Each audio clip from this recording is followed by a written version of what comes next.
ठाकुर जी ने रास लीला के माध्यम से सभी गोपियों को आनंद दिलाया था।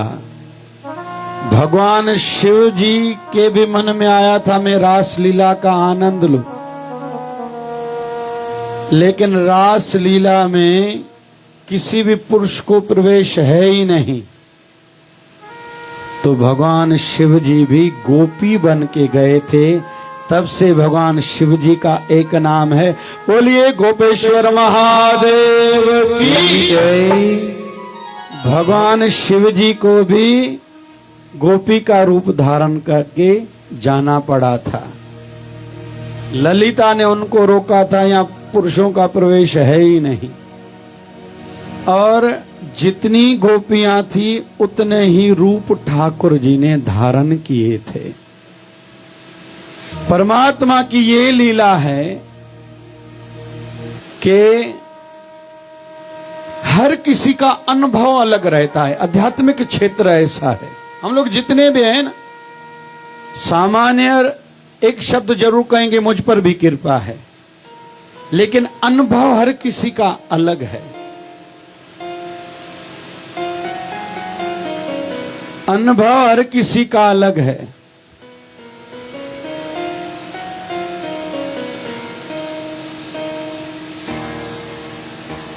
जितनी गोपियां उतने ठाकुर जी के रूप, और हर किसी को ऐसे लग रहा था ठाकुर जी केवल मेरे साथ हैं। हमारे गुरुदेव भगवान 1008 सदगुरु स्वामी शिव भजन जी भगवान, उनकी भी लीलाओं के कई, हम यहाँ जितने बैठे हर किसी को अलग अलग अनुभूतियां हैं।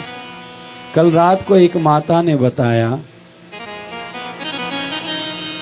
मैं जब गर्भवती थी, कल पहली चिट्ठी जिसकी निकली थी, विधानी परिवार की पहली चिट्ठी जिसकी निकली थी, वो माता बता रही थी कि मैं जब गर्भवती थी 4 बार मेरे बच्चे की, गर्भ के बच्चे की दिल की धड़कन बंद हो गई थी। डॉक्टरों ने मना कर दी थी कि अभी एबॉर्शन करानी पड़ेगी, बच्चा अंदर पेट में मर गया है। ऐसा 4 बार हुआ, लेकिन 4 बार मैंने गुरुदेव भगवान सदगुरु स्वामी शिव भजन जी महाराज की प्रतिमा हाथ में ली। मैंने कहा बाबा जी आपकी कृपा से बालक गर्भ मुझे हुआ है, इसकी रक्षा आप ही करोगे। बस बोले, मैं इतना बोलती थी, फिर से उस बच्चे की दिल की धड़कन चलने लगती थी। मैडम चेक करती थी, सोनोग्राफी के माध्यम से बोलती थी अभी दिल चल रही है। ऐसा 4 बार हुआ। बोले 5वीं बार तो उसने मुझे डरा दिया था। बोले मैंने तो पहले ही कहा है तेरे बच्चे का वजन भी नहीं बढ़ रहा है और वैसे भी दिल भी ठीक काम नहीं कर रही, और ये बच्चा नहीं होना चाहिए, रखो नहीं। तो रात को मैं रोई थी गुरुदेव भगवान का फोटो हाथ में लेके, हे गुरुदेव भगवान सदगुरु स्वामी शिव भजन जी महाराज आप कृपा करिए। तो बाबा जी ने नींद ही नींद में, कैसे किसी को बालक देता है कोई, ऐसे बाबा जी ने मेरे को नींद में बालक दिया, और मुझे अलग प्रकार की एक अनुभूति हुई थी। सवेरे फिर डॉक्टर के पास गई थी। डॉक्टर ने कहा मैं क्या करूं, मुझे जैसा जो सोनोग्राफी में दिखाई देगा मैं वैसा बोलूंगी, लेकिन बाबा जी की कृपा, जो मुझे सपने में बाबा जी दे के गए बालक, मुझे तसल्ली हो गई कि अभी मेरा बालक ठीक और सुरक्षित होगा और बेटा ही होगा, क्योंकि बाबा जी ने मुझे हाथ में बेटा दिया था और ठीक 2 महीने के बाद मुझे बेटा ही हुआ है। कल रात को यहाँ मस्ती कर रहा था। बोलिए सदगुरु स्वामी शिव भजन जी महाराज की जय। आध्यात्मिक क्षेत्र को जिसको जो जितना भाव की दृष्टि से देखेगा ना, उसको फल उतना मिलेगा। जैसे हमारे भारत की संस्कृति में देखें, कई मार्ग हैं। बहुत लोग कर्म कांड वाले हैं, कर्म मार्ग पर आगे चल के ठाकुर जी को, प्रभु को पाना चाहते हैं, साक्षात्कार पाना चाहते हैं, ऐसे भी हैं। जैसे हमारे भगवान कृष्ण के लिए कहें, कुछ लोग लड्डू गोपाल की पूजा करते हैं, कुछ लोग केवल कृष्ण की पूजा करते हैं, कुछ लोग राधा कृष्ण की पूजा करते हैं, कोई विठल रुक्मणी की पूजा करता है। हम लोग महाराष्ट्र वाले हैं तो विठल रुक्मणी वाले हैं, राजस्थान चलते हैं तो श्रीनाथ भगवान जो सदैव 5 साल की आयु वाले उनको ही पूजते हैं, उनको ही भजते हैं। फिर आगे चलते हैं हम लोग चित्तौड़गढ़ की ओर, वहां सांवरिया सेठ बैठे हैं। उधर आसाम उड़ीसा वाले जगन्नाथ करके उनको भजते हैं। ऐसे ही ठाकुर जी को अलग अलग रूपों में कई मत पंथ हैं, संप्रदाय जो अलग अलग भाव रखते हैं, और जो जैसा भाव रखता है उनको वैसा ही फल मिलता है। थोड़ा ठाकुर जी का विठल का नाम आया, थोड़ी चर्चा करते हैं। हमारे महाराष्ट्र में वारकरी संप्रदाय के कई संत हुए हैं। पंढरपुर एक ऐसा क्षेत्र है जहां कई संत हुए हैं। उनमें से एक संत नामदेव जी महाराज वारकरी संप्रदाय के मुख्य 5 संत मानते हैं। तुकाराम जी महाराज, तुकाराम जी महाराज की क्या अवस्था थी? सदैव ठाकुर जी को भजते थे। अति दरिद्रता के दिन थे। कहते हैं शिवाजी महाराज को पता चला था कि ये पूर्ण पुरुष है। उनके गांव में गए थे और गुरु रूप करके उनको समझते थे। कहा था तुकाराम जी महाराज को, आपको कुछ मैं दूं, कुछ देने के लिए आया हूं, आप कहो, जो कहोगे मैं दूंगा। संत तुकाराम कहते हैं, अगर मुझसे आप कुछ पूछना चाहते हो, मेरी बात मानना चाहते हो, तो आज मुझे वचन दो, मेरी बात मानो कि आज के बाद कभी मुझसे मिलने नहीं आओगे और कभी ये नहीं कहोगे कि मुझे क्या चाहिए, क्योंकि मुझे हरि की सेवा कुछ नहीं चाहिए। और कहते तुकाराम जी के लिए विमान आया था। दूसरे हमारे संत हैं संत नामदेव जी महाराज, महाराष्ट्र के संत हैं, वारकरी संप्रदाय के संत हैं, भक्ति भाव वाले हैं।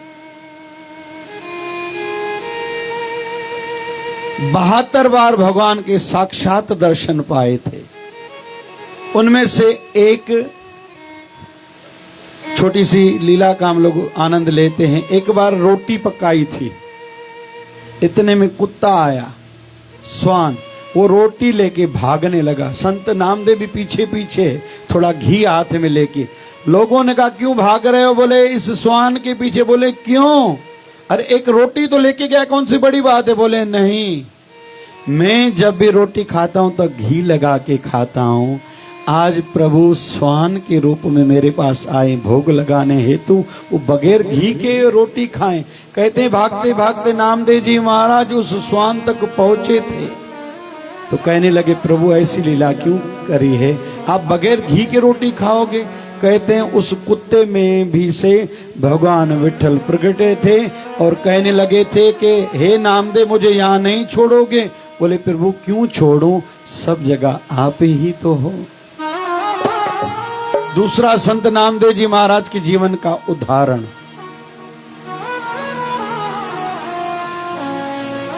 संत नामदेव जी महाराज को गोरा कुमार संत ने कहा था, तुम भगवत भक्त तो हो, गुरु धारण नहीं किया है। बोलो गुरु किसको धारण करूं? बोले विठोबा खेचर को। गए थे होंडा नागनाथ, हम लोग वाशिम जाते हैं या हम लोग नांदेड़ साहब जाते हैं, उससे पहले वो गांव आता है,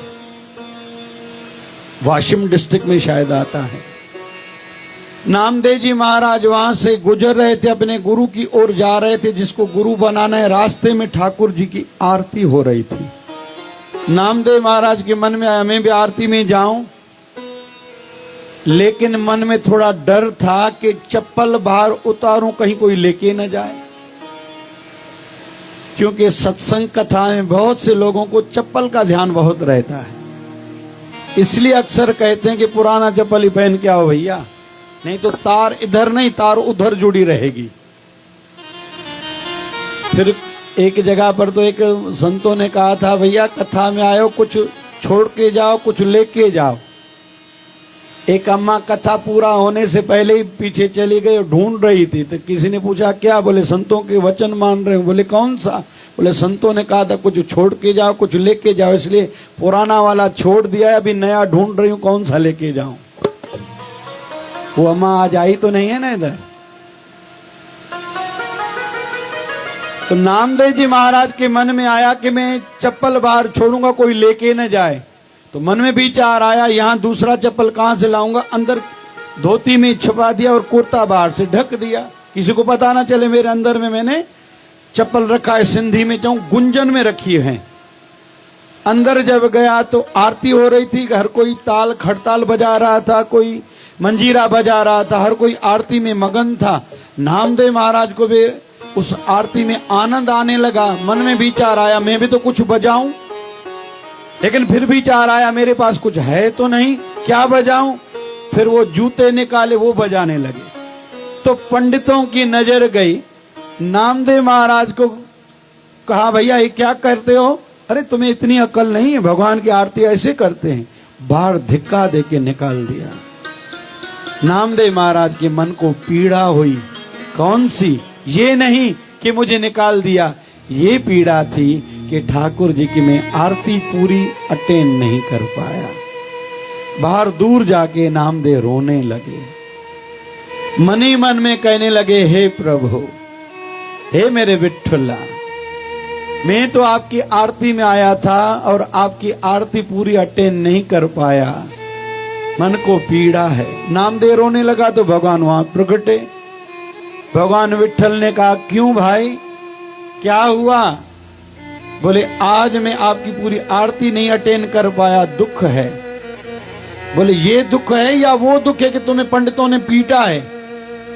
तुम कहो तो इस मंदिर को ही उल्टा कर दूं। नामदेव महाराज कहता है, प्रभु नहीं, तुम कहो तो इन पंडितों को ही दंड दूं। बोले, प्रभु नहीं। तो भगवान पूछते हैं नामदेव से, अभी तुम जो कहोगे मैं वो करूंगा। तो नामदेव जी महाराज कहते हैं, प्रभु मुझे इन लोगों ने धक्का दिया है, बाहर निकाल दिया है, अभी मैं मंदिर नहीं जाऊंगा, मंदिर को मेरी ओर लेके आओ। दूसरा, फिर से यही पंडित आरती करें, उनको आप कहो। तीसरा, तुम मेरे सामने नाचो इस आरती में और मैं वही फिर जूते बजाऊंगा। बोलिए भगत और भगवान की। और ठाकुर जी ने वही किया था। और होंडा नागनाथ को वैसे ज्योतिर्लिंग की श्रेणी में मानते हैं, लेकिन कुछ लोग कहते हैं 12वां ज्योतिर्लिंग ये नहीं, नागेश्वर है जो द्वारका के नजदीक है, जिसके कारण ठाकुर जी गए थे। कोई पूछे भगवान कृष्ण ब्रजमंडल को छोड़ के द्वारका क्यों गए थे, वो दारू का वन उसको बोलते हैं, दारू का वन। वहां नागेश्वर भगवान 12वां ज्योतिर्लिंग उसको मानते, वहां है। तो कुछ लोग इसको बोलते हैं 12वां ज्योतिर्लिंग, कोई कहता है वही है, लेकिन यह भी विशेष है। तो सभी की जो दिशा है, मंदिर की दिशा पूर्व की दिशा है, लेकिन इसकी दिशा पश्चिम की ओर है, क्योंकि भगवान ने, कृष्ण ने इसको कंधे पर उठा के इसकी दिशा बदली थी कि नामदेव जहां खड़ा है मंदिर वहां जाएगा। इतने भी हमारे महाराष्ट्र की भूमि में संत हुए हैं जिसके कहने पर भगवान ने मंदिर की दिशा तक बदली थी। और कहते हैं उसी नामदेव को एक बार फिर अहंकार आ गया था। कौन सा? कि मेरे जैसा भगवान का सच्चा भक्त कौन होगा। ठाकुर जी ने उनको दर्शन दिया, इसने पुकारा था, तो भगवान से पूछने लगा कि प्रभु मेरे जैसा आपको सच्चा भक्त कोई और मिलेगा क्या। भगवान चुप रहे। बोले नहीं प्रभु फिर भी बताइए, मेरे जैसा कोई भक्त होगा। भगवान फिर भी शांत रहे। नाम देने का प्रभु ने आज बताना होगा कि मेरे जैसा आपको भक्त है क्या। भगवान ने कहा ऐसा करो, हम दोनों चलते हैं, घूम के आते हैं। तो भगवान एक घर के बाहर पहुंचे, कहा कि ये मेरे भक्तों का घर है, अंदर जाओ।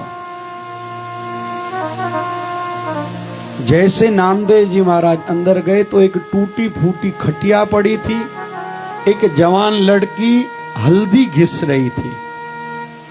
तो नामदेव जी महाराज ने पूछा कि आप हल्दी क्यों घिस रही हो।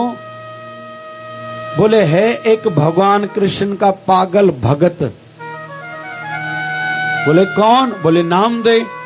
नामदेव ने सुना, चुप हो गया। मैं मन ही मन में सोचने लगा, इसको परिचय नहीं देना, इसको कैसे पता चला कि मैं कौन हूं। चला, अच्छा है। फिर नामदेव पूछता है, क्यों वो पागल है? बोले, क्या थोड़ी बात हुई, पंडितों ने मंदिर से धक्का दिया, इसको बाहर निकाला। फिर भगवान को कहता है, मंदिर की दिशा बदलो, मेरे पास मंदिर लेके आओ। तो भगवान ने जो कंधे पर मंदिर को उठाया था, भगवान को कंधे पे जख्म हो गया है। ये भगवान के लिए हल्दी बना रही हूं कि भगवान का जख्म ठीक हो। बोले, यहां तुम्हारे पास भगवान आते हैं क्या? बोले, रोज आते, पूरा दिन तो यहीं पड़े रहते हैं। नामदेव ने कहा, कहां? बोले, इस खटिया पे। बोले, टूटी फूटी पर। बोले, पूरा दिन सोया हुआ रहता है, मैं कहती हूं जाओ जाओ, नहीं जाता। तो नामदेव महाराज को मन ही मन में लगा, नहीं भैया, मेरे से ज्यादा भगवान की प्रिय भगत और भी, चलो यहां से उल्टे पैर निकलो, नहीं तो पता नहीं कुछ दंड न मिले। फिर कहते नामदेव महाराज के एक बार और जीवन में यही अहंकार आया था, मेरे जैसा भगवान का भक्त होगा क्या? भगवान को कहता है, भगवान मेरे जैसे आपको भक्त हैं क्या? नामदेव को कहते हैं, तुम प्यारे हो ना? बोले, नहीं, मेरे जैसा और कोई प्यारा है क्या? अरे नामदेव, इस बात को छोड़ो। नहीं प्रभु, बताना ही पड़ेगा। भगवान का चलो घूमने चलते हैं। तो रास्ते में एक व्यक्ति तलवार लेके जा रहा है। भगवान पीछे चले गए, नामदेव आगे आगे, इशारे से कहा, इनसे पूछो तलवार हाथ में क्यों लिए? भैया, तलवार हाथ में क्यों लिए? बोले, कुछ लोगों को मुझे मारना है। बोले, किसको? बोले, पहले द्रौपदी को। बोले, क्यों? बोले, द्रौपदी की इज्जत पर आंच आई तो क्या बोल रही थी, आओ द्वारकावासी, आओ ब्रजवासी, अंत में जाके कहा, आओ घटघटवासी। इतनी देर प्रभु को इंतजार कराया। उस समय भगवान के सामने मां रुक्मिणी ने रोटी की थाली रखी थी। मेरे प्रभु को रोटी तक नहीं खाने दी, उस द्रौपदी को मैं नहीं छोड़ूंगा। बोले, दूसरा किसका सिर भी काटना है क्या? बोले, अर्जुन का। बोले, क्यों? बोले, अर्जुन मेरे ठाकुर को कहता है तुम रथ चलाओ, इतना बड़ा आदमी है, ठाकुर जी को इतनी तकलीफ दी। बोले, नहीं, तीसरा और भी एक है। बोले, कौन? बोले, नामदेव। नामदेव ने पूछा, क्यों भाई, नामदेव ने क्या किया? बोले, मेरे प्रभु को कहता है मंदिर की दिशा बदलो। तो ठाकुर जी ने कंधे पर जो मंदिर उठाया था, ठाकुर जी को जख्म हो गया था। नामदेव का भी सिर काटना है मुझे। नामदेव प्रभु की ओर देखने लगे, ठाकुर जी नामदेव की ओर देखने लगे, भैया कुछ और चाहिए? बोले, नहीं प्रभु, लगता था मुझे सच्चा आपका भक्त मैं हूं, पर अभी मैं समझ गया आपके तो एक से एक ज्यादा भक्त हैं, शायद उनकी श्रेणी में, उनके नाम की श्रेणी में कहीं मेरा नाम हो। जैसे आप विचित्र हो, आनंदमय हो, वैसे ही आपके भक्त भी हुआ करते हैं। बोलिए बांके बिहारी लाल की जय। पांडुरंग विठ्ठला विठ्ठल विठ्ठल विठ्ठला, पांडुरंग विठ्ठला विठ्ठल विठ्ठला, विठ्ठल विठ्ठल विठ्ठला, पांडुरंग विठ्ठला विठ्ठल विठ्ठल विठ्ठला, पांडुरंग विठ्ठला। हरि ओम विठ्ठला, हरि ओम विठ्ठला, हरि ओम विठ्ठला, हरि ओम विठ्ठला, विठ्ठल विठ्ठल विठ्ठला, हरि ओम विठ्ठला, विठ्ठल विठ्ठल विठ्ठला, हरि ओम विठ्ठला। बोलिए पंढरीनाथ भगवान की जय। पता नहीं क्यों परमा एक चाणक्य नीति में वचन आता है, बुराई में एक अच्छाई है, अच्छाई में फिर एक बुराई है। वो क्या? बुराई में एक अच्छाई है। जो बुराई करेगा, पाप करेगा ना, उसके मन में थोड़ा कहीं तो भी शर्मिंदगी और भय रहता है कि पता नहीं परमात्मा माफ करेंगे या नहीं करेंगे। लेकिन जो अच्छे गुणों वाले हैं, जो अच्छे काम करते हैं, उनमें एक दुर्गुण है। कौन सा? मन में आता है मैंने ये किया। और फिर भगवान के नियमों को देखें, भगवान एक बार कहते हैं विकारी को माफ कर सकता है, लेकिन अहंकारी को कभी माफ नहीं करता। इस दृष्टि से हो सकता है विकारी जल्दी परमात्मा की कृपा पाले, शायद जो गुण वाला है वो नहीं पाए। क्यों? क्योंकि उसके मन में है मैं भले काम बहुत करता हूं। इसलिए हमारे हिंदू धर्म में गुप्त दान की भी महिमा बहुत कही जाती है। दिखावे वाला कोई दान नहीं करना। थोड़ा समय पहले लोग एक पंखा भी मंदिर में देते थे ना, तीनों पंखों पर नाम लिखा देते थे। पहले लोग कोई एक फरास आदि मंदिर में दे, उस पर नाम लिखा देते थे। पहले ट्यूबलाइट पर भी लोग नाम लिखाते थे। बार बार याद आए मैंने ये ट्यूबलाइट मंदिर में दी, उतनी बार अहंकार आएगा। अरे दान एक बार किया, अहंकार इतनी बार, तो फल तो तुम्हारा कब से चला गया भाई। तो अहंकार अच्छा नहीं है, भली वो संसारी हो या आध्यात्मिक यात्री हो। ये हमने सीख ली। आगे हम लोग चर्चा कर रहे हैं, रासलीला के संदर्भ में चल रही थी। रासलीला को देखने हेतु देवता, देवियां, गोपियां, ग्वाल सब आते थे। एक बार रासलीला का समय था, पूरी तैयारी हो गई, लेकिन ठाकुर जी नहीं शुरू कर रहे हैं। एक कोने में जाके खड़े हो गए। क्यों? क्योंकि राधा रानी नहीं आई है। फिर दूसरी बार एक रासलीला की तैयारी हुई। राधा रानी के पिता वृषभानु धनवान बहुत थे, इसलिए राधा रानी रोज रासलीला में नए नए हार पहन के आती थी। एक बार जैसे रासलीला पूरी हुई, ठाकुर जी की नजर गई उस हार पर, नेकलेस पर। ठाकुर जी ने हाथ बढ़ाया देखने के लिए और कहने के लिए कितना नहीं सुंदर है। तो राधा रानी थोड़े 2 कदम पीछे चली गई। कहा हटो हटो, इसको हाथ न लगाओ, ये बहुत कीमती है। और राधा रानी से कहीं तो एक चूक हो गई। विनोद हंसी के भाव से कहने लगी, ये इतना कीमती है कि नंद बाबा यशोदा इसका मूल्य नहीं चुका पाएंगे, भले खुद को भी बेच दें तो। ठाकुर जी को अच्छा नहीं लगा। ठाकुर जी वहां से चले गए और कई दिनों तक रासलीला में नहीं आए। राधा रानी को अपनी गलती का एहसास हुआ। अभी घर में रोने लगी, बाहर निकले ही नहीं। कोई पूछे क्यों रो रही हो तो और ज्यादा रोए। वृषभानु परेशान हो गए, जवान कन्या किसकी हो और पूरा दिन रोती रहे, कुछ खाए पिए नहीं। पिता को तो मजा नहीं आता। योगा योग नारद मुनि जी उनके घर में आए। नारद मुनि जी से वृषभानु पूछते हैं, देखो राधा को पूरा दिन रोती रहती है, उदास रहती है, इसकी उदासी का कारण क्या है, आप ही भले पूछो। नारद मुनि जी कहते हैं, कोई लड़की बड़ी हो जाए, उदास हो, बात न करे, मतलब वो विवाह योग्य हो गई है, उसका विवाह कराना चाहिए। तो वृषभानु ने कहा, तुम्हारी नजर में कोई ऐसा लड़का है जो इसके तुल्य हो, योग्य हो? नारद मुनि ने कहा, बगल में छोरा, गांव में ढंडोरा, नंद बाबा का छोरा है ना कृष्ण, अच्छा है, थोड़ी बहुत चोरियां तो करता है, हाँ बड़ी चोरियां नहीं करता, माखन चोरी करता है, चलो विवाह करेगा वो ठीक हो जाएगा। तो वृषभानु ने कहा, ये रिश्ता आप ही चलाओ। मां सती का विवाह का प्रस्ताव भी और उस ओर ध्यान दिलाया था नारद मुनि जी ने, और मां पार्वती का रिश्ते के संदर्भ में भी नारद मुनि ने ही कहा था। इसलिए पार्वती मैया नारद मुनि को अपना गुरु मानते हैं। और यहां वृषभानु को भी इशारा देने वाले फिर से नारद मुनि हैं। तो नारद मुनि कहते हैं, ठीक है, इस संदर्भ में चिंतन करना चाहिए। तो वृषभानु ने तैयारी की, एक चिट्ठी भी लिखाई और 108 खोमचे, थाल, अलग अलग वस्तुओं से, और उसमें से भी एक मोती का उपहार आदि शगुन के रूप में वहां भेजा। नंद बाबा कहीं गए हुए थे,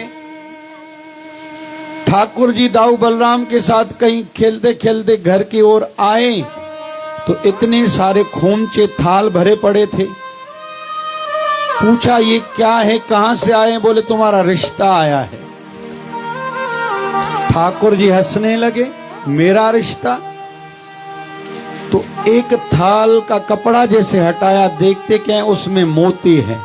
तो ठाकुर जी को याद आ गई, शायद ये जानबूझकर मेरे घर में मोतियों का थाल भेजा गया है।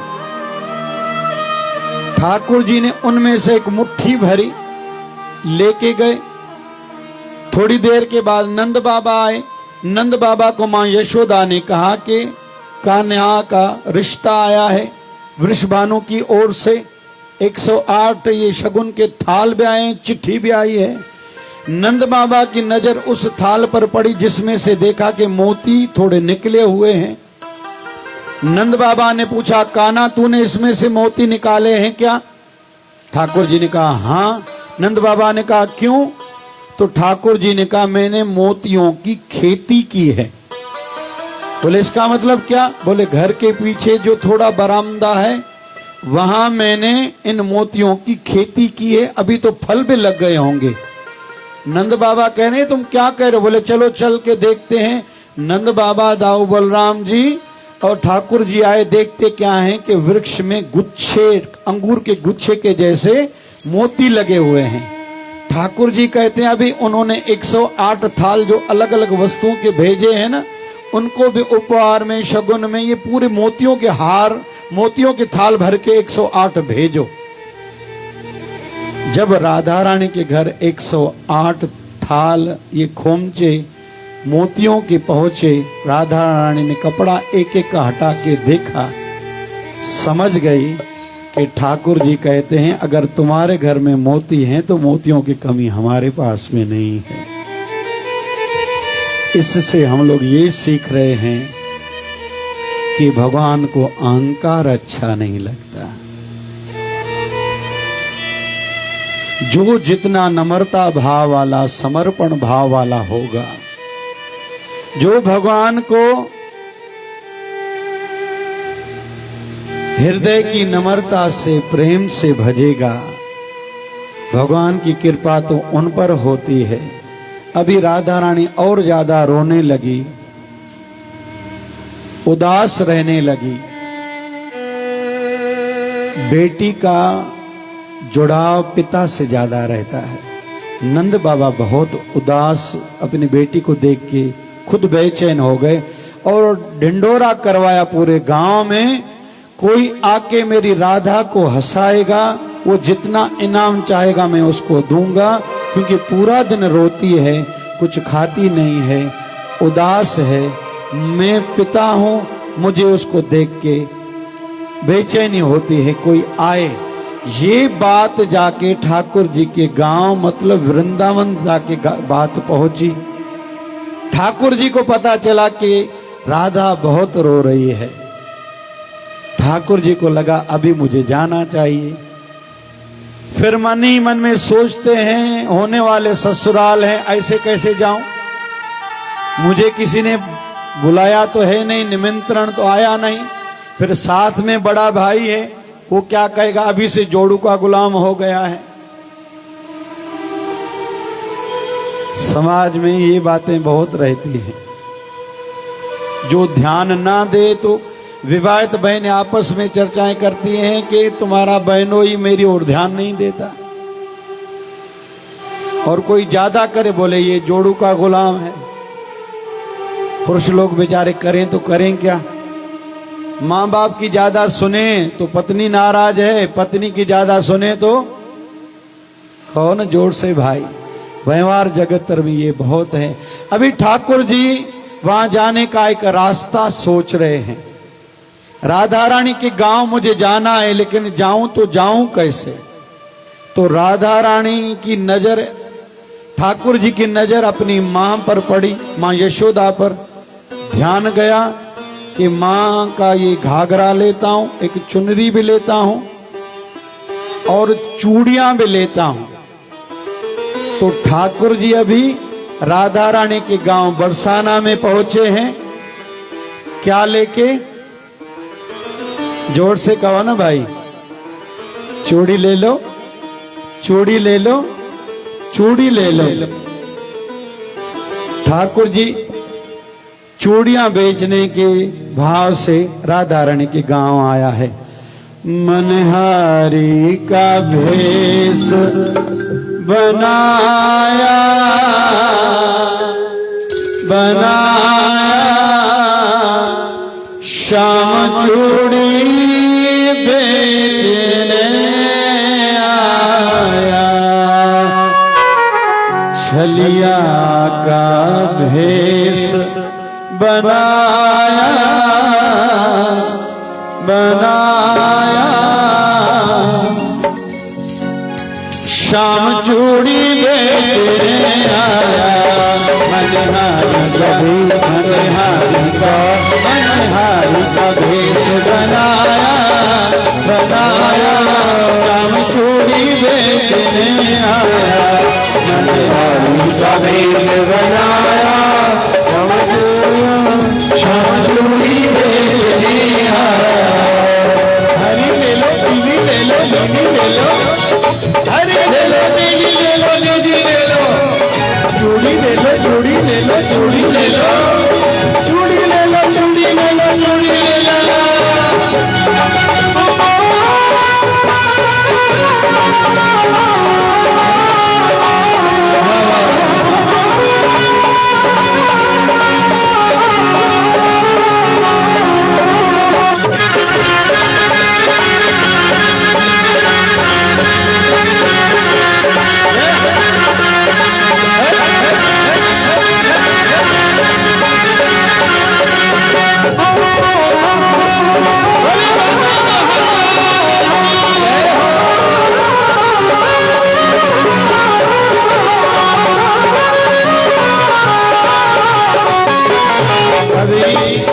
ठाकुर जी कैसे बने हैं?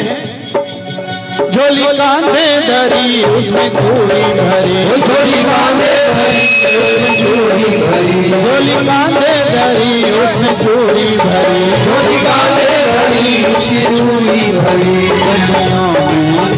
गलियों में शोर मचाया बचाया, गलियों में शोर मचाया, श्याम चूड़ी बेचने आया।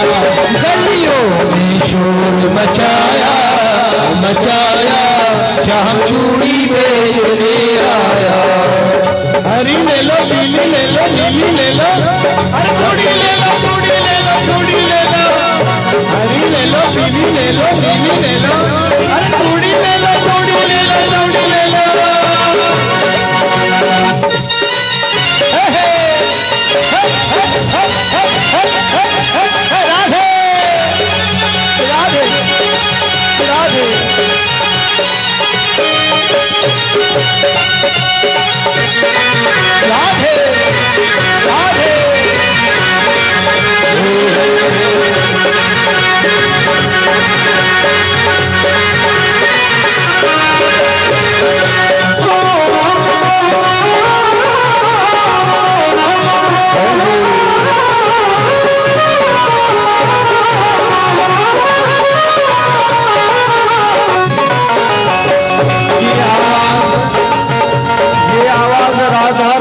कान तक पहुंची, आवाज राधा रानी के कान तक पहुंची। राधा रानी क्या कहती हैं?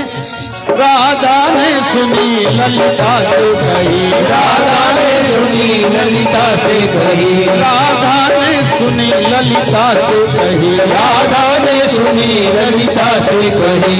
मोहन को मोहन को मोहन को तुरंत बुलाया बुलाया, चूड़ी बेचने आया। मोहन को तुरंत बुलाया बुलाया, श्याम चूड़ी बेचने आया। छलिया का भेष बनाया बनाया बनाया, श्याम चूड़ी बेचने आया। छलिया का भेष बनाया बनाया, श्याम चूड़ी बेचने आया। हरी ले लो, पीली ले लो, नीली ले लो, हरी ले लो, चूड़ी ले लो, चूड़ी ले लो, हरी ले लो, पीली ले लो, नीली ले लो, चूड़ी ले लो, चूड़ी ले लो, चूड़ी ले लो।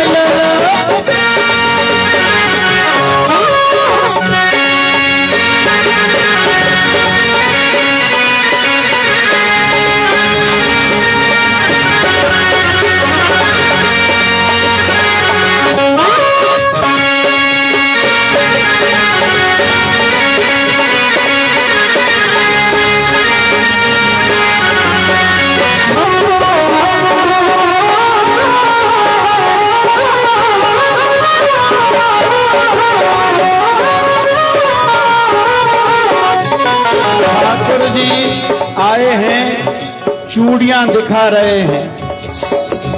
चूड़ी लाल नहीं पहनो, चूड़ी हरी नहीं पहनो, चूड़ी लाल नहीं पहनो, चूड़ी हरी नहीं पहनो, चूड़ी लाल नहीं पहनो, चूड़ी हरी नहीं पहनो, चूड़ी लाल नहीं पहनो, चूड़ी हरी नहीं पहनो। मोहे श्याम रंग, मोहे श्याम रंग, मोहे श्याम रंग है, मोहे श्याम रंग, मोहे श्याम रंग है भाया, हे भाया क्या हम चूड़ी बेचने आया।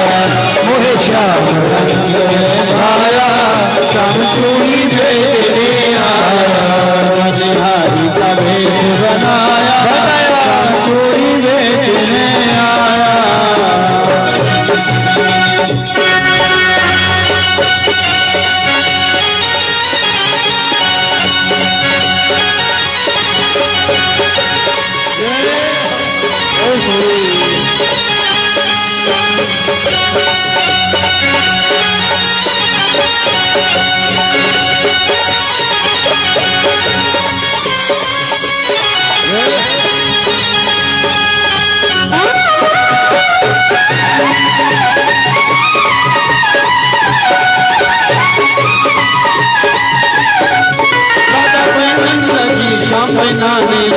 राधा पहनने लगी, शाम पहनाने लगी, राधा पहनने लगी, शाम पहनाने लगे, राधा पहनने लगी, शाम पहनाने लगी।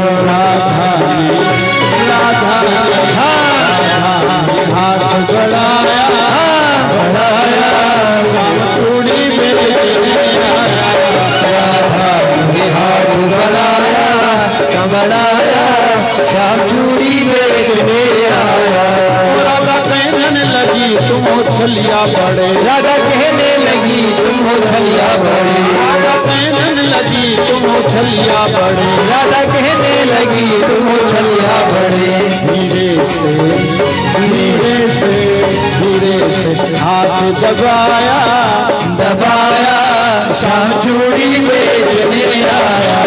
धीरे से हाथ दबाया, दबाया श्याम चूड़ी बेचने आया। बिहारी का वेश बनाया, बनाया श्याम चूड़ी बेचने आया, श्याम चूड़ी बेचने आया। श्याम चूड़ी ओ हरी ले लो, चूड़ी ले लो, चूड़ी ले लो, ओ हरी ले लो, हरी हरी ले लो, पीली ले लो, नीली ले लो, अरे चूड़ी ले लो, चूड़ी ले लो, चूड़ी ले लो, चूड़ी ले लो, पीली ले लो, नीली ले लो, ओ चूड़ी ले लो, चूड़ी ले लो, चूड़ी ले लो, हरी ले लो, पीली ले लो, नीली ले लो, चूड़ी ले लो, चूड़ी ले लो, चूड़ी ले लो। मनहारी का भेष बनाया, बनाया श्याम चूड़ी बेचने आया। छलिया का भेष बनाया, श्याम चूड़ी बेचने आया। तो जो ठाकुर जी और राधा रानी के बीच में कहीं तो बिखनवनी हो गई थी, फिर से प्रेम वही वाला बना। बोले राधा कृष्ण भगवान की जय। इधर से कंस को पता चल गया कि कृष्ण का अभी वृंदावन में वास है। अभी कंस के मन में आया कोई युक्ति ले लूं कि कृष्ण को अपने पास बुलाऊं।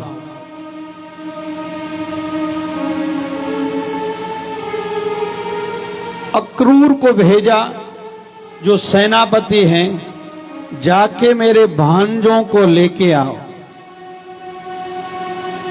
सोना एक रथ दिया। अक्रूर आए वृंदावन धाम नंद बाबा और मां यशोदा को कहने लगे, क्योंकि अक्रूर की इच्छा नहीं है। अक्रूर जानता है कंस कठोर है, दुष्ट है, उनकी भावना मलिन है। किस भावना से बुला रहा है ठाकुर जी को, दाऊ बलराम जी को, अपने भांजों को, अक्रूर जानता है। अक्रूर की इच्छा नहीं है, लेकिन कंस का कहना तो मानता था, सेनापति था। तो मां यशोदा और नंद बाबा को कहा, मां यशोदा को कहा, मुझे अनुमति छुट्टी नहीं देनी। नंद बाबा कहते हैं क्या है, 2 दिन घूमी तो आएंगे। ठाकुर जी अभी दाऊ बलराम जी के साथ तैयार हुए हैं। जब घर से निकल रहे हैं, मां यशोदा कहती है, कान्हा तुम जल्दी आना। ठाकुर जी घर से निकले, गोपियां रथ के सामने लेटी हुई हैं। कहती हैं पहले हमारी लाश से इस रथ को चढ़ाओ, फिर ठाकुर को लेके जाओ। ठाकुर जी सामने आए, गोपियों से कहने लगे कि हे गोपियों, तुम लोग मना करोगे तो मैं भले नहीं जाऊंगा, लेकिन अगर मैं नहीं जाऊंगा मुझे दुख होगा। तो सभी गोपियां कहती हैं हम तो तुम्हें खुश देखना चाहते हैं, हमारी तो इच्छा ऐसी है तुम्हारे हिस्से के दुख भी हमें मिल जाएं। लेकिन हे कान्हा तुम जाओ, लेकिन जल्दी आना, क्योंकि तुम्हारे सिवा ये वृंदावन भी हमें प्रिय नहीं लगता। ठाकुर जी रथ पे चढ़े, रथ थोड़ा आगे चला, नजर गई उदास एक कोने में रास्ते पे राधा रानी बैठी हैं। ठाकुर जी उतर आए। राधा कुछ बोलती तो नहीं, लेकिन उदास है। ठाकुर जी कहते हैं हे राधा, तुझे तो पता है मेरा अवतार क्यों हुआ है, मुझे बहुत से कार्य करने हैं। राधा कुछ कहती नहीं है। ठाकुर जी ने फिर अपनी बंसरी राधा रानी को देते हुए कहा, तुम इसको अपने पास रखो, मैं वचन देता हूं जल्दी वापस आऊंगा। ठाकुर जी फिर रथ पर चढ़ने लगे तो ग्वाल बाल रास्ते में मिले। कन्हैया कहां जा रहे हो? बोले घूमने। बोले हम भी चलेंगे। सभी ग्वाल बाल पे बैठ गए रथ में। रथ थोड़ा आगे चला तो यमुना महारानी पड़ी।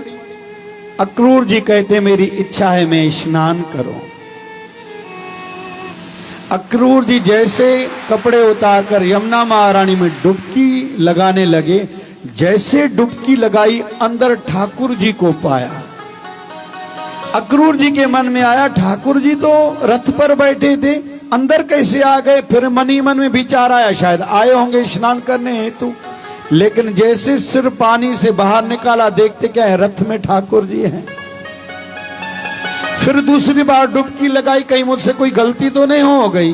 फिर दूसरी डुबकी लगाई तो ठाकुर जी अंदर है। अरे बोले ये क्या? बोले हो सकता है अभी आए हो। फिर जैसे पानी से बाहर निकले ठाकुर जी रथ में हैं। विश्वास पहले भी था, विश्वास और दृढ़ हो गया कि ये कन्हैया सामान्य कोई नहीं है, साक्षात प्रभु नारायण ही है। बोलिए भगत चल भगवान की जय। अभी रथ चलने लगा, जैसे मथुरा में पहुंचे, क्योंकि ये वैसे दशा तो हम सब की भी है, हम सब का विश्वास भी हिलता डुलता रहता है। कभी अपने इष्ट देव अपने गुरुदेव को हम पूर्ण मानते हैं, कभी लगता है ये सुनते ही नहीं है। कभी कभी लगता है मेरे जीवन में जो सुख आए हैं ये मेरी पूजा का तपस्या का फल है। कभी कभी लगता है ये चीजें फजूल है, इससे होता ही क्या है। आज तक भगवान ने कहा मेरी प्रार्थना कभी सुनी है? तो अक्रूर का विश्वास दृढ़ हुआ। अभी रथ आगे बढ़ने लगा, धीरे धीरे मथुरा की ओर बढ़ने लगे। जैसे मथुरा पहुंचे, ठाकुर जी ग्वाल बालों के साथ नीचे उतरे। अक्रूर को कहा तुम चलो मैं आऊंगा बाद में। सामने बढ़े तो सभी ग्वाल बाल ठाकुर जी को कहते कहाँ चल रहे हैं? बोले कंस के पास। बोले राजा के पास? बोले हाँ। बोले पहले बोलते थे कोई अच्छे कपड़े तो पहनते थे, ये हम पुराने कपड़े मैले हुए फट्टे वाले कपड़े हम सबको पहने हुए हैं। ठाकुर जी कहते हैं चिंता क्यों करते हो, तुम यार किसके हो? मैं हूं ना। इतने में एक सामने से धोबी आ रहा था। ठाकुर जी ने कहा रुको भाई। धोबी कहता है क्यों भाई? बोले ये जितने कपड़े इन ग्वाल बालों को दो। अरे तुम्हें पता है मैं किसके कपड़े लेके जा रहा हूं? बोले किसके? बोले कंस के। बोले चुप करो, तेरा तो इंतजार मुझे पिछले अवतार से था। मां सीता पर उंगली किसने उठाई थी? कहो ना जोर से। धोबी ने। मुझे तो पुराना हिसाब तुझसे चुकतू करना है, ऐसे करो ये कपड़े इनको दे दो। ठाकुर जी ने उस धोबी का उद्धार किया। अभी ग्वाल बालों ने कपड़े पहने, ग्वाल बाल छोटे कपड़े थे कंस के, तो हाइट में बड़े बड़े थे, ऐसे ऐसे लग रहे थे। ठाकुर जी ने को कहने लगे कि हम तो अच्छे नहीं लग रहे। ठाकुर जी ने कहा चलो दर्जी के पास चलते हैं। दर्जी को कहा अभी कभी इनके कपड़े बनाओ। फिटिंग पूरी हुई। ग्वाल बाल कहते हैं राजा के पास जा रहे हैं, तो राजा तो मोतियों के हार पहनते, हमें हार भी पहनने हैं। ठाकुर जी एक हार वाले दुकान वाले के पास गए, बोले इन सबको मोतियों का हार पहनाओ। अभी ग्वाल बाल तैयार हो गए, बोले नहीं चंदन का टीका भी लगाना है। इतने में दूर से कुब्जा है, खड़ी है, 3 जगह से टेढ़ी है कुब्जा, वृद्ध है। रोज वैसे तो चंदन घिसती थी, लगाती थी कंस को, लेकिन इंतजार करती थी ठाकुर जी का। प्रभु आते हैं, सुनते हैं, लेकिन उसके लिए थोड़ी तपस्या, थोड़ा धैर्य तो रखना पड़ेगा, तपस्या बढ़ानी पड़ेगी। कुब्जा को कहा कि सबको चंदन लगाओ। ठाकुर जी खड़े हो गए, कहा पहले मुझे लगाओ। ठाकुर जी का हाइट बड़ी थी, सीधे खड़े हो गए। उसके तो पीठ पर कुबड़ थी, उसको कहा लगा। वो बेचारी कोशिश कर रही थी।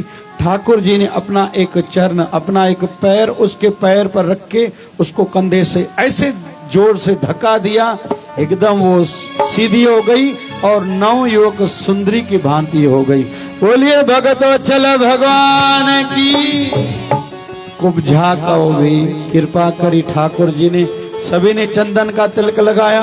अभी सभी को कहा चलो भैया प्रस्थान करते हैं। बोले कहां? बोले कंस के यहाँ। सब पीछे पीछे चलने लगे। ठाकुर जी को कहा हम तुम्हारे पीछे हैं, आगे नहीं है। ठाकुर जी ने कहा चिंता नहीं करो, मैं हूं ना। दाऊ बलराम जी भी साथ है। जैसे कंस के महल में प्रवेश किया, वहां एक बड़ा सा धनुष लगा हुआ था। वो धनुष के संदर्भ में ये उनकी मान्यता थी, जो इस धनुष को तोड़ेगा वही कंस का काल बनेगा। ठाकुर जी और दाऊ बलराम दोनों कंस को देख रहे हैं, जो द्वारपाल सैनिक खड़े हैं। बोले जाओ बाल को जाके खेलो, क्योंकि उस समय ठाकुर जी की आयु केवल 15-16 साल है।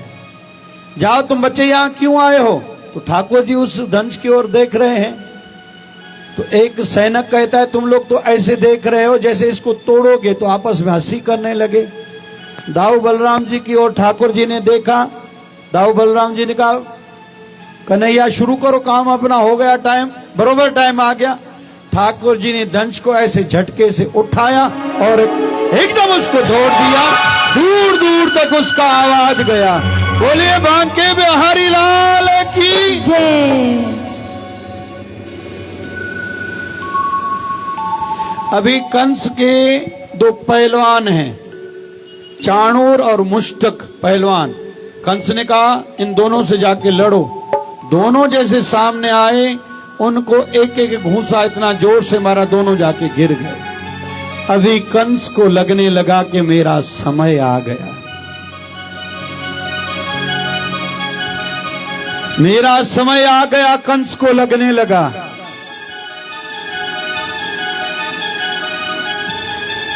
दाऊ बलराम की ओर ठाकुर जी ने देखा। दाऊ ने कहा बाकी सेना को मैं देख लेता हूं, आप कंस को देखो। ठाकुर जी आगे बढ़े। कंस भी अपने सिंहासन से उतरा, ठाकुर जी के हाथ में हाथ डाले। ठाकुर जी ने धड़ाम से नीचे उसको गिराया।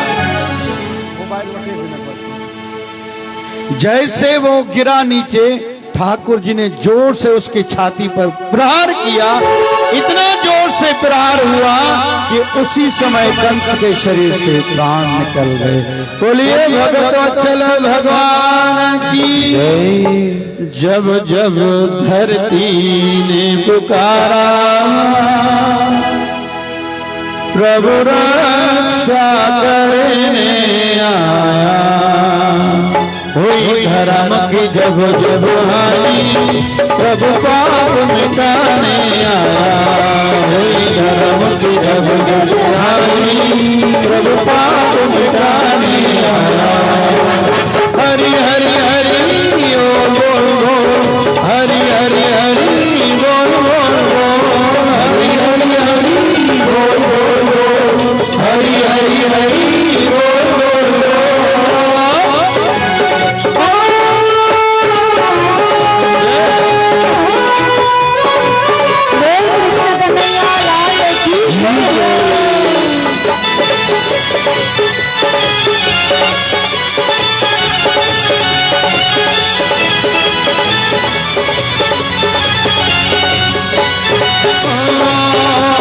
कंस ने भी अत्याचार किए, कंस ने भी अत्याचार किए, सबको बहुत कष्ट दिए, सबको बहुत कष्ट दिए। दास पाप मिटाया, प्रभु मथुरा नगरी में जब आया। दास पाप मिटाया, प्रभु मथुरा नगरी में जब आया। जब जब धरती ने पुकारा, प्रभु रक्षा करने आया। जब जब धरती ने पुकारा, प्रभु रक्षा करने आया। हुई धर्म की जब जब हानि, प्रभु पाप मिटाने आया। हुई धर्म की जब जब हानि, प्रभु पाप मिटाने आया। हरि हरि हरि बोल बोल बोल, हरि हरि हरि बोल बोल बोल, हरि हरि हरि बोल बोल बोल, हरि हरि हरि बोल बोल बोल, हरि हरि हरि बोल बोल बोल, हरि हरि हरि बोल बोल बोल, हरि हरि हरि बोल बोल बोल, हरि हरि हरि बोल बोल बोल। ठाकुर जी के अवतार के पीछे जो मुख्य कारण माने जाते, जो ठाकुर जी को कार्य करने हैं, उनमें से एक कंस का वध था। ठाकुर जी ने वो कार्य सिद्ध किया। अभी जेल में माता देवकी, पिता वसुदेव जी, नाना उग्रसेन आदि थे, सबको जेल से बाहर निकाला। नाना उग्रसेन फिर से राजा बने, जो वैसे तो कंस के पिता थे। अभी ठाकुर जी अपने माता पिता के साथ रहने लगे हैं।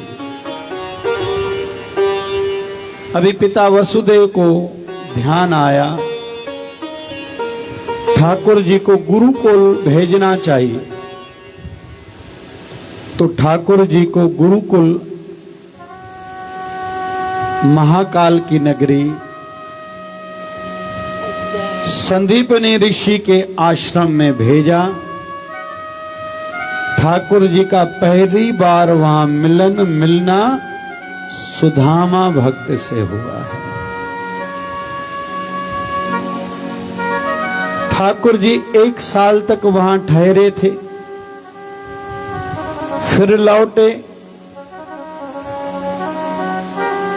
अभी ठाकुर जी अपने नाना उग्रसेन के साथ राजकाज में हाथ बटाने लगे।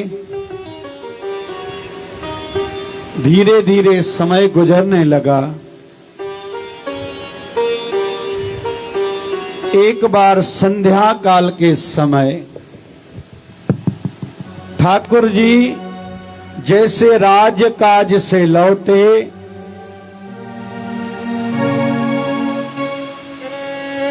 तो बालकनी में जाके बैठे, वृंदावन की ओर मुंह करके बैठे। अभी जो प्रसंग चलेगा लगभग आधा पौन घंटा चलेगा। ये भागवत महापुराण का प्रसंग हृदय माना जाता है। 18 पुराण हैं। 5वां पुराण पद्म पुराण है और पद्म पुराण ठाकुर जी का हृदय, भगवान नारायण का हृदय माना जाता है। गुरु ग्रंथ साहब में 1430 पेज हैं। उसमें सुखमनी साहब गुरु अर्जन देव का हृदय माना जाता है और भागवत महापुराण का ये प्रसंग हृदय माना जाता है। आधा घंटा चलेगा, मार्मिकता वाला रहेगा। निवेदन करूंगा कोई भी थोड़ा हलचल न करे और जो भी बाहर से व्यक्ति आए उसको पीछे से बिठाओ।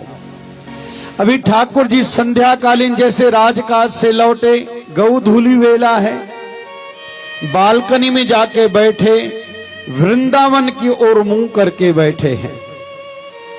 ठाकुर जी का मथुरा में एक सखा है, अतरंग सखा, जिसका नाम है उद्धव। उद्धव है ज्ञानी, जिन्होंने ज्ञान प्राप्त किया था देवताओं के गुरु बृहस्पति जी से। उनका मानना यह है कि मोक्ष का माध्यम है ज्ञान। जितना ज्ञान ज्यादा उतना वो सहजता से मोक्ष गति को पाएगा। ठाकुर जी के जीवन में देखते हैं ज्ञान का कोई महत्व नहीं है, यहां प्रेम ही प्रेम है। तो ठाकुर जी बालकनी में बैठे हैं, वृंदावन की ओर मुंह करके बैठे हैं। याद आ रही है ये वो समय है, ये वो समय है जब मैं गऊ चरा के वापस आता था।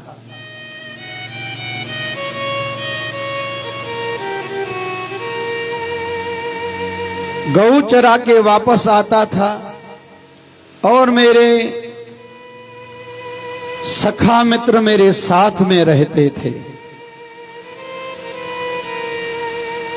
बैठे बैठे ठाकुर जी को ऐसे लगने लगा मैं भी गैया चरा के सभी ग्वाल बालों के साथ लौट रहा हूं। थोड़ी देर के लिए तो ठाकुर जी को ऐसे लगने लगा जैसे मैं वहीं हूं। एकदम चिल्ला बैठे, हे मधुमंगल थोड़ा धीरे धीरे गैयाओं को चराना। हे दाऊ बलराम जी इतने जल्दी जल्दी क्यों जा रहे हो, मैं भी आ रहा हूं।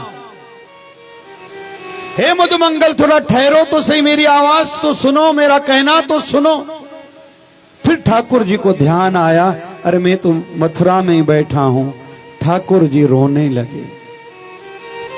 ठाकुर जी को ऐसे लग रहा था जो यमुना महारानी का जल पहले बहता था, उसमें जो वेग रहता था वो अभी नहीं, शांत बह रही है। और यमुना महारानी में ये जो जल बह रहा है, मेरे माता पिता मां यशोदा और नंद बाबा का जैसे आंसुओं का जल बह रहा है। ठाकुर जी ये देख के बहुत रो रहे हैं। इतने में उद्धव जी का आना हुआ। उद्धव ने देखा कि ठाकुर जी रो रहे हैं तो ठाकुर जी को गले से लगाया, कहा ठाकुर जी ये आप क्या लीला कर रहे हो, आप तो खुद ब्रह्म हो। ठाकुर जी कहते हैं, हे उद्धव मुझे ब्रज मंडल की बहुत याद आती है, गोपियों की बहुत याद आ रही है, नंद बाबा की बहुत याद आती है, मां यशोदा की याद बहुत आती है, क्योंकि मैं जानता हूं वो मुझे बहुत याद करके रोते होंगे। ठाकुर जी कहते हैं मेरा ये स्वभाव है, जो मुझे जिस भाव से भजता है मैं भी उनको वैसे ही याद करता हूं। मैं जानता हूं उनका एक एक पल कैसा गुजरता होगा।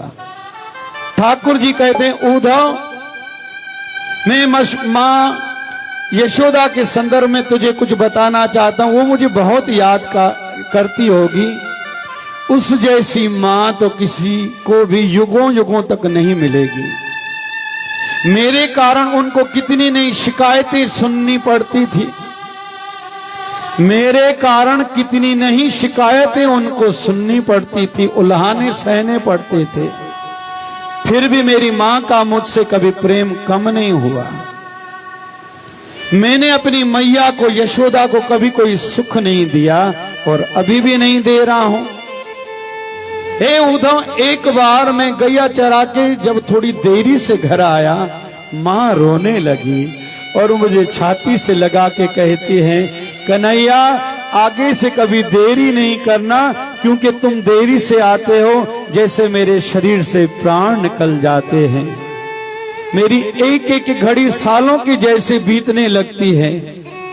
हे उद्धव, अभी कितना नहीं समय गुजर गया है, मैं वहां गया नहीं हूं, मेरी मां मेरे बगैर कैसे रहती होंगी।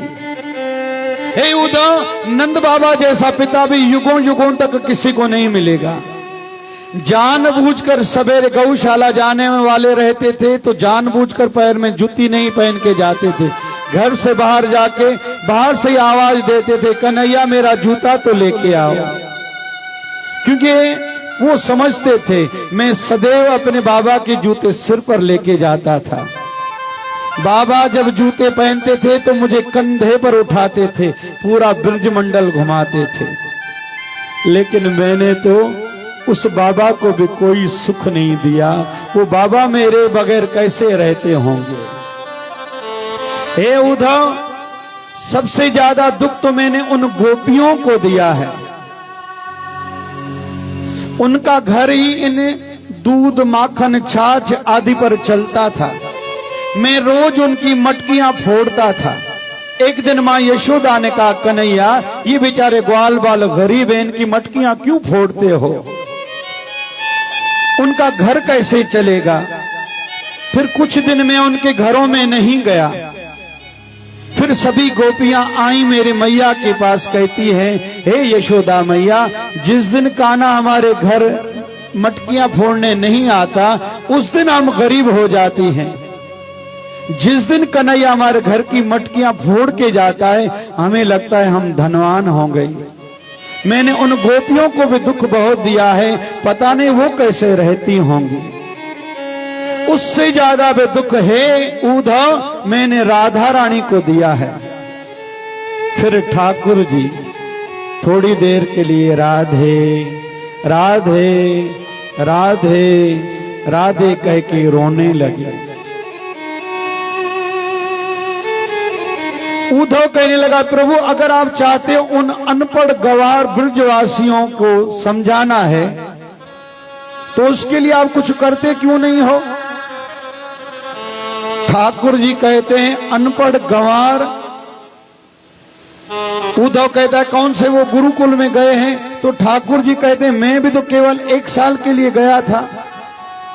उद्धव कहता है प्रभु आप तो खुद ब्रह्म हो, ज्ञान शुरू ही आपसे हुआ है।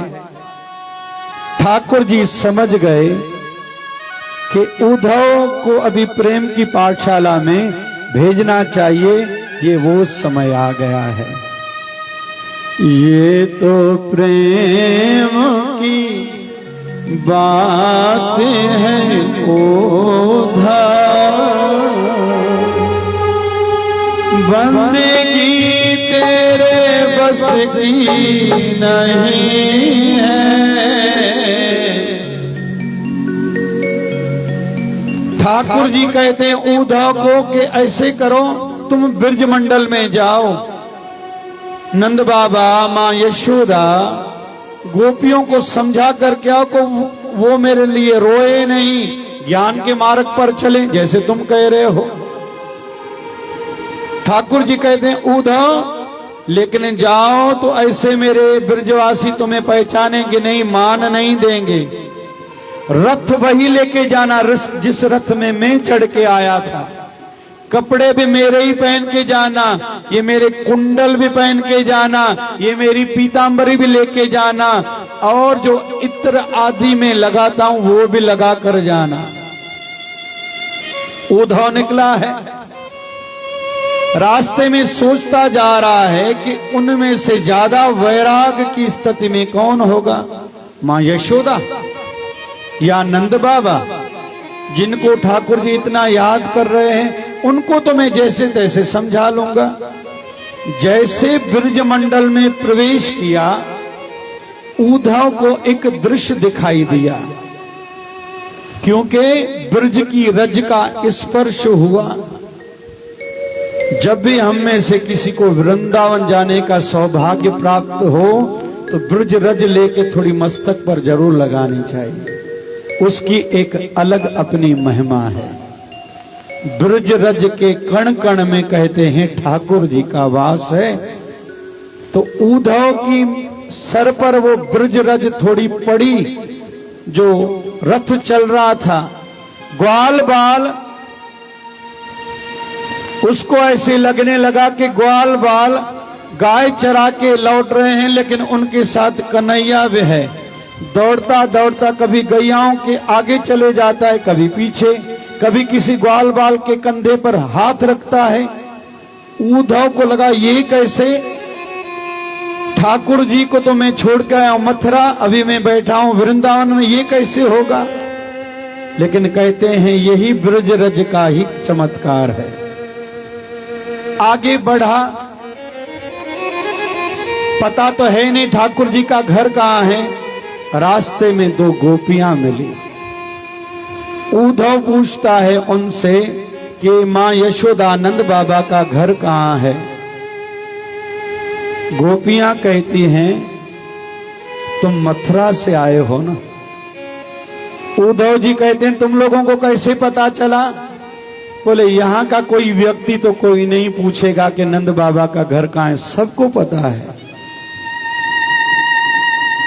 तो उद्धव कहता है मुझे बताओ रास्ता कौन सा है। तो नजर आ रही है ना, इसके कंठे से जाओ, ये सीधा जिस घर तक जाए वो घर ही नंद बाबा और मां यशोदा का है। उद्धव पूछता है क्यों। बोले इसमें जो ये पानी बहता दिखाई दे रहा है ना,